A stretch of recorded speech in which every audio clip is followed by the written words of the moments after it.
श्री सीताराम। शिखावस्थी के चैनल में आप सभी का स्वागत है। मैं हूं शिखावस्थी। आज हम सभी लोग वैशाख मास महात्म्य के 5वें अध्याय को सुनेंगे।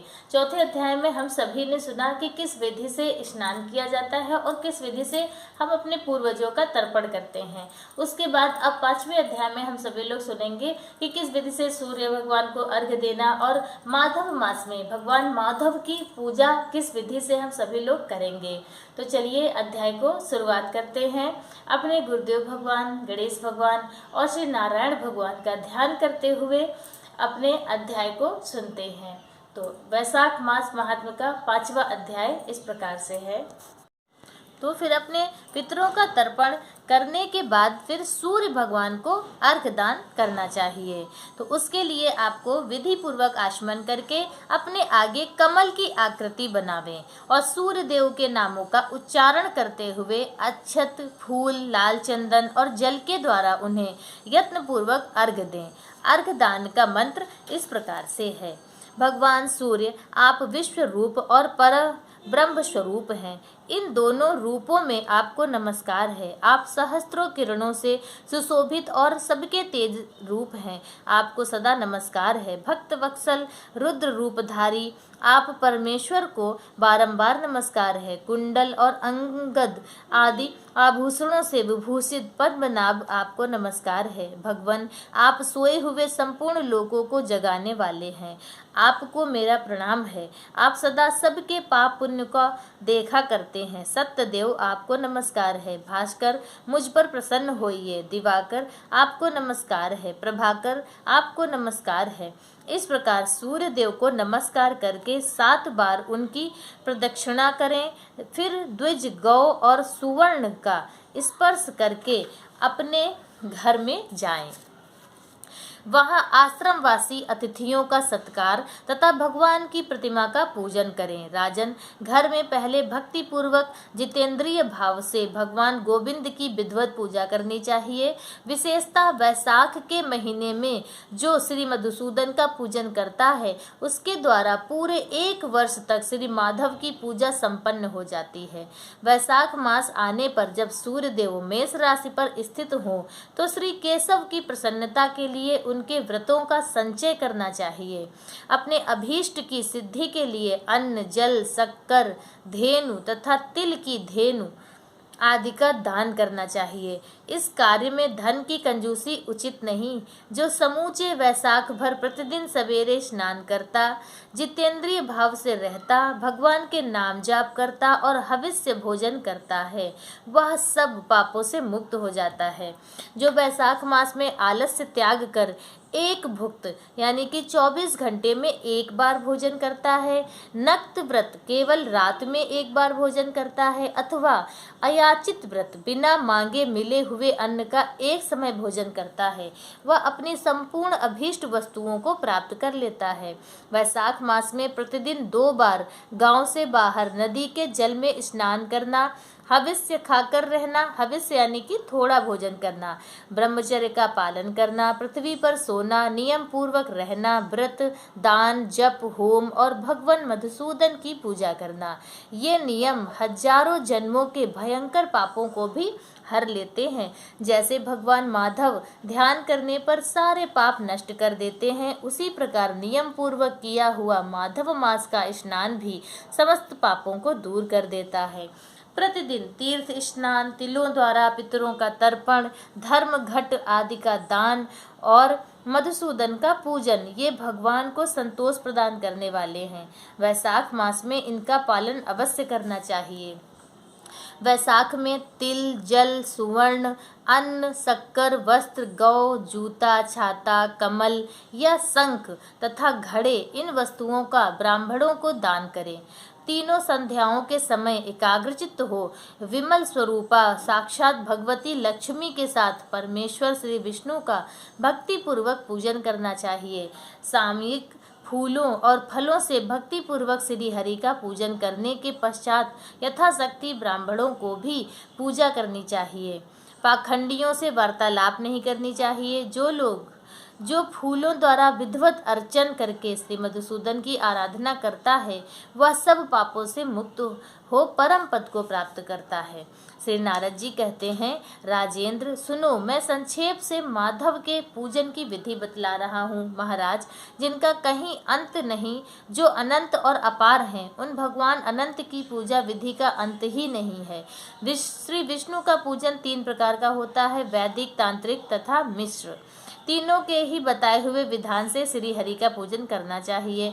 वैदिक और मिश्र पूजन की विधि ब्राह्मण आदि 3 वर्णों के लिए बताई गई है, किंतु तांत्रिक पूजन विष्णु भक्त शूद्र के लिए भी विहित है। साधक पुरुष को उचित है कि शास्त्रोक्त विधि का ज्ञान प्राप्त करके एकाग्रचित हो ब्रह्मचर्य पालन करते हुए श्री विष्णु का विधिवत पूजन करे। भगवान की प्रतिमा 8 प्रकार की मानी गई है। शिलामयी, धातुमयी, लोहे की बनी हुई और लीपने योग्य मिट्टी की बनी हुई, चित्रमयी, बालू की बनाई हुई, मनोमयी तथा मणिमयी। इन प्रतिमाओं की प्रतिष्ठा 2 प्रकार की होती है, एक चल प्रतिष्ठा और दूसरी अचल प्रतिष्ठा। राजन, भक्त पुरुष को चाहिए कि वह जो कुछ भी सामग्री प्राप्त हो उसी से भक्ति भाव के साथ पूजन करे। प्रतिमा पूजन में स्नान और अलंकार ही अभीष्ट हैं, अर्थात भगवत विग्रह को स्नान कराकर पुष्प आदि से श्रृंगार कर देना ही प्रधान सेवा है। श्री कृष्ण में भक्ति रखने वाला मनुष्य यदि केवल जल को भी भगवान को अर्पण करे तो वह भी दृष्टि में श्रेष्ठ है। फिर गंध, धूप, पुष्प, दीप और अन्न आदि का नैवेद्य अर्पण करने पर तो कहना ही क्या। पवित्रता पूर्वक पूजन की सारी सामग्री एकत्रित करके पूर्वाग्र कुशों का आसन बिछाकर उस पर बैठें। पूजन करने वाले का मुख उत्तर दिशा की ओर या प्रतिमा के सामने हो। फिर पाद्य, अर्घ, स्नान तथा हरण आदि उपचारों की व्यवस्था करें। उसके बाद कर्णिका और केसर से सुशोभित अष्टदल कमल बनावें और उसके ऊपर श्री हरि के लिए आसन रखें। तदंतर चंदन, उसीर, कपूर, केसर तथा अर्गजा से सुवासित जल के द्वारा मंत्र पाठ पूर्वक श्री हरि को स्नान कराएं। वैभव को तो प्रतिदिन इस तरह की व्यवस्था करनी चाहिए। स्वर्ण धर्म नामक अनुवाक, महापुरुष विद्या, सहस्त्र शीर्षा आदि पुरुष सूक्त तथा साम वेदोक्त निरांजना आदि मंत्रों द्वारा श्री हरि को स्नान कराएं। फिर छोटे बड़े पौराणिक तथा अवर्चनीय स्त्रोतों द्वारा भगवान की स्तुति करके भगवन प्रसीद, भगवान प्रसन्न होइए यूं कहकर प्रतिदिन दंडवत प्रणाम करें। अपना मस्तक भगवान के चरणों में रखकर दोनों भुजाओं को फैलाकर परस्पर मिला दें और इस प्रकार कहें, परमेश्वर, मैं मृत्यु रूपी ग्रह तथा समुद्र से भयभीत होकर आपकी शरण में आया हूँ, मेरी रक्षा कीजिए। तदंतर भगवान को अर्पण की हुई प्रसादमाला आदि को आदरपूर्वक सिर पर चढ़ाएं तथा यदि मूर्ति विसर्जन करने योग्य हो तो उसका विसर्जन करें। ईश्वरीय ज्योति को आत्म ज्योति में स्थापित कर लें। प्रतिमा आदि में जहाँ भगवान का चरण हो वहीं श्रद्धापूर्वक पूजन करना चाहिए तथा मन में यह विश्वास रखना चाहिए कि जो संपूर्ण भूतों में तथा मेरे आत्मा में भी रम रहे हैं वे ही सर्वात्मा परमेश्वर इस मूर्ति में विराजमान हो। इस प्रकार वैदिक तथा तांत्रिक क्रियाओं के योग के मार्ग से जो भगवान की पूजा करता है वह सब ओर से अभीष्ट सिद्धि को प्राप्त होता है। श्री विष्णु प्रतिमा की स्थापना करके उसके लिए सुदृढ़ मंदिर बनवाना चाहिए तथा पूजा कर्म की सुव्यवस्था के लिए सुंदर फुलवाड़ी भी लगवानी चाहिए। बड़े बड़े पर्वों पर तथा प्रतिदिन पूजा कार्य का भली भांति निर्वाह होता रहे, इसके लिए भगवान के नाम से खेत, बाजार, कस्बा और गांव आदि भी लगा देने चाहिए। यूं करने से मनुष्य भगवान के सायुज्य को प्राप्त होता है। भगवत विग्रह की स्थापना करने से, सार्वभौम सम्राट के पद को मंदिर बनवाने से, तीनों लोकों के राज्य को पूजा आदि की व्यवस्था करने से, ब्रह्मलोक को तथा यह तीनों कार्यों के अनुष्ठान से मनुष्य भगवत सायुज्य को प्राप्त कर लेता है। केवल अश्वमेध यज्ञ करने से किसी को भक्ति योग की प्राप्ति नहीं होती। भक्ति योग को तो वही प्राप्त करता है जो पूर्वोक्त रीति से प्रतिदिन श्री हरि की पूजा करता है। राजन, वही शरीर शुभ कल्याण का साधक है जो भगवान श्री कृष्ण को साष्टांग प्रणाम करने के कारण धूल दूषित हो रहा है। नेत्र भी वे ही अत्यंत सुंदर और तपः शक्ति से संपन्न है जिनके द्वारा श्री हरि का दर्शन होता है। वही बुद्धि निर्मल और चंद्रमा तथा शंख के समान उज्जवल है जो सदा लक्ष्मीपति के चिंतन में संलग्न रहती है, तथा वही जिह्वा मधुर भाषणी है जो बारंबार भगवान नारायण का स्तवन किया करती है। स्त्री और शूद्रों को भी मूल मंत्र के द्वारा श्री हरि का पूजन करना चाहिए तथा अन्यान्य वैष्णव जनों को भी गुरु की बताई हुई पद्धति के अनुसार भगवान की पूजा करनी चाहिए। राजन, यह सब प्रसंग मैंने तुम्हें बता दिया। श्री माधव का पूजन परम पावन है। विशेषतः वैशाख मास में तुम इस प्रकार पूजन अवश्य करना। सूत जी कहते हैं, महर्षिगण इस प्रकार पत्नी सहित मंत्रवेत्ता महाराज अम्बरीश को उपदेश दे उनसे पूजित हो विदा लेकर देवर्षि नारद जी वैशाख मास में गंगा स्नान करने के लिए चले गए।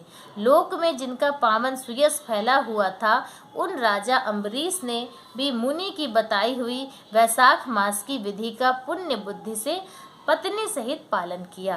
बोलो विष्णु भगवान की जय, बोलो वैशाख मास की जय। तो इस प्रकार से 5वां अध्याय संपूर्ण हुआ। आज का वीडियो बस इतना ही। मिलते हैं कल दूसरे वीडियो में दूसरे अध्याय के साथ। और वैशाख मास अध्याय नियम से जरूर सुनते रहिए। बहुत पुण्यों की प्राप्ति होती है। भगवान विष्णु इससे बहुत प्रसन्न होते हैं। श्री सीताराम।